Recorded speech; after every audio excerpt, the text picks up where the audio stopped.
আসসালামু আলাইকুম। Knowledge of medicine চ্যানেলের পক্ষ থেকে স্বাগতম। আমার কাছে দেখতে পাচ্ছেন সেটিরেজিন হাইড্রোক্লোরাইড গ্রুপের ওরিয়ন কোম্পানির রিচ নামক ট্যাবলেটের একটি বক্স। এটি ঠান্ডা অ্যালার্জিজনিত সমস্যায় অত্যন্ত কার্যকরী একটি ওষুধ। ভিন্ন ভিন্ন কোম্পানি ওয়েজ ভিন্ন ভিন্ন নামে হয়ে থাকে, আপনি যে কোনো ভালো কোম্পানির কিনে নিতে পারেন। সিজনাল এবং পেরিনিনাল অ্যালার্জিক রাইনাইটিস জনিত লক্ষণগুলো নিরাময়ে নির্দেশিত। এটি ক্রনিক ইডিওপ্যাথিক টোকিও অজটিল লক্ষণগুলো নিরাময়ে অ্যালার্জিজনিত অ্যাজমা এর চিকিৎসায় নির্দেশিত। ফার্মাকোলজিক্যাল মাত্রায় এটি কোনো ধরনের ঝিমুনি তৈরি করে না বা আচরণগত কোনো পরিবর্তন তৈরি করে না।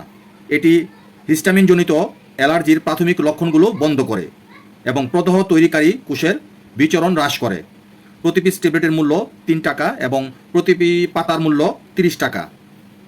মাত্রা ও সেবন বিধি: একটি করে ট্যাবলেট প্রতিদিন 2 বেলা 2 থেকে 6 বছরের বাচ্চাদের 1 চামচ করে একবার বা 2 চামচ করে 2 বার। 6 মাস থেকে 2 বছরের বাচ্চাদের দৈনিক হাফ চামচ করে একবার বা চিকিৎসকের পরামর্শ অনুযায়ী। ভিডিওটি দেখে ভালো লাগলে ফেসবুক চ্যানেলটিকে ফলো এবং ইউটিউব চ্যানেল থেকে দেখে থাকলে সাবস্ক্রাইব করতে ভুলবেন না please. Thank you so much.